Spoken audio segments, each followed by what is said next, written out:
So let's talk about the latest with Jeffrey Epstein and his best friend, Donald Trump, and what the two of them may have done to sexually abuse children, underage women. Now we have an idea of what Jeffrey Epstein did. Of course, we don't know everything that Jeffrey Epstein did, but what we do know is pretty damn bad. And we don't really know at all what Donald Trump did, if anything, because he is leading a cover-up to cover up all of this. And I am convinced that whatever it is that he did with his best friend Jeffrey Epstein, and whatever it is that he did to children, young girls, I am convinced that he believes it could destroy him. Now, I don't know that for sure because, again, he's covering it all up.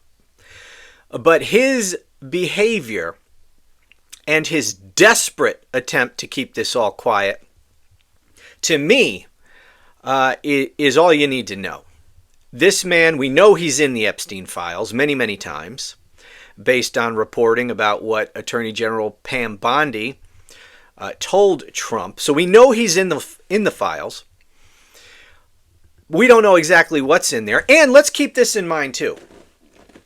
If we ever do see what's in those files relating to Donald Trump, that doesn't mean that that is everything that there is to know about what he did. We don't know if the FBI or whatever other law enforcement agencies were involved in this, if they were even investigating Donald Trump. So we don't even know how much of their focus was on Donald Trump. And so the files and the records pertaining to anything Donald Trump might have done may not be complete. And also keep this in mind, and I don't know why there hasn't been more attention to this angle of it. The federal government is not the only government that has information related to Epstein and potentially related to Donald Trump on this. We've talked about the information that was presented to the grand juries, to the Epstein grand jury and to the Ghislaine Maxwell grand jury. And, because Donald Trump this is part of the friggin' game that he's playing to make it look like he is for transparency when he's actually leading the cover-up.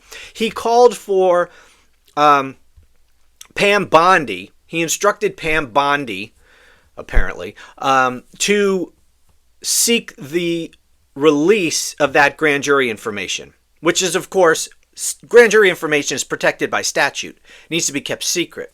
So she had to go to the court to unseal those records. The court said, hell no. There's no. The court said a couple of things which are interesting. The first is, the court said, you've offered me no reason to release this information. No exemption to the statute which requires that this stuff be sealed, be kept public. But more importantly, the judge said, this is all a game. Everything that's in those records is already out in the public. So I see through this. This is all just a political game. And I'm not going to play your politics. Politics is not a reason for me to release this. Now, they wanted it released because, again, all that stuff's already out in the open anyway. So there's no harm to Trump to release that stuff. And the information that is subject to protection by the court that can't be released is only that information that was presented to the grand jury, which is almost nothing. It's just a tiny percentage of what the federal government has related to Epstein and Trump and everybody else. This was only the information that was presented to the grand jury.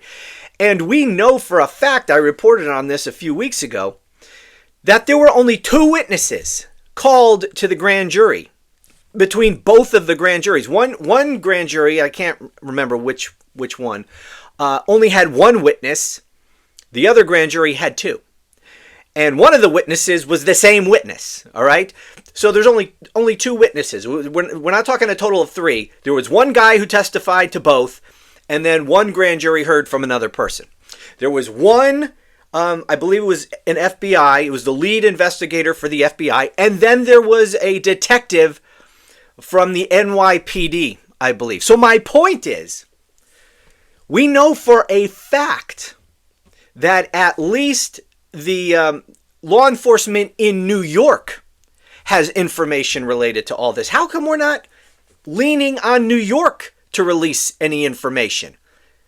Anyway, now let's get back to Donald Trump and his desperate attempt to keep this all quiet. Have you heard the latest?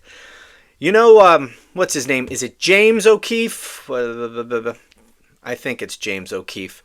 He's this right-wing undercover journalist guy. He usually does sort of gotcha undercover things to try to expose Democrats and the deep state and all this kind of stuff. But he's all over this Epstein stuff. And he has information. He got video, undercover video, where one of his people was speaking to someone high up in the Justice Department. Let me pull this article up for you here. Here's the headline. DOJ Deputy Chief admits the government will, quote, redact every Republican while leaving all the liberal Democratic people on the Epstein list. So what they're doing, we know for a fact that they are going through all the records that the federal government has and flagging every mention of Donald Trump. Well, now we know that they're not just flagging every mention of Donald Trump, but every Republican. And to the extent that they ever do release any of this information, as long as Donald Trump is president, they're only going to release information that implicates any Democrats who might have been involved in all of this. Every Republican, and especially Donald Trump, that's all going to be whitewashed right out of there. They're not going to release any of those records, or they will redact it. We'll probably just get page after page after page of just blacked out redaction. All to protect Donald Trump, all to protect Republicans.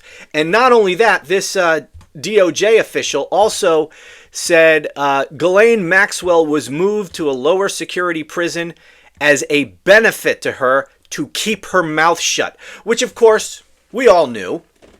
I mean, they're not even trying to hide the fact that this is a cover-up. It's right in our faces. And yet, where's our media? Where the hell is our media? Why are they not peppering Donald Trump with questions anytime he shows his fat, ugly orange face in public?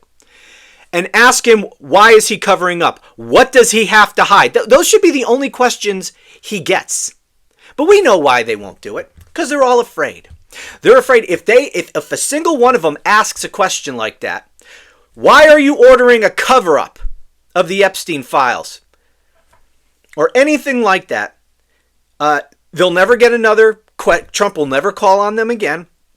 In fact, he will probably have them removed, revoke their White House credentials. They'll probably never be allowed to step foot inside the Oval Office again. They'll probably never be allowed to get anywhere near Donald Trump ever again to ask him another question. And they all need their access. They have to protect their access to the president. Why? If you're not allowed to ask any real questions of the president, of what importance is your access? What is all you are at that point is a stenographer for the regime. That's all you are. You're a propagandist. You're not a journalist. You're only asking questions that the dictator allows you to ask. That's a joke. You should hand in your White House access and say, if I'm not, that's what a real journalist would do. If I'm not going to be allowed to ask any questions, I'm not going to come here and be used as a pawn in your propaganda machine. But nope, they're all too happy to play the part of pawns in Donald Trump's propaganda machine.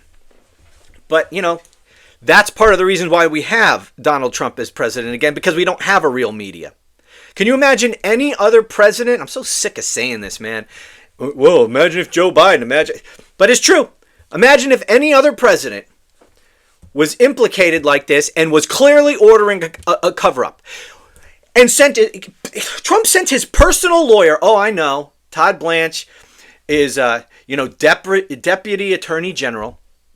But we know that he's actually, he's masquerading as Deputy Attorney General. His primary role is Donald Trump's personal defense attorney. And what better place to put your personal defense attorney than in the role of Deputy Attorney General? And it's really the Deputy Attorney General that runs the DOJ on a day-to-day basis. So he puts his personal lawyer in there, and he goes and interviews in that have you heard any of that interview, by the way? It's disgusting.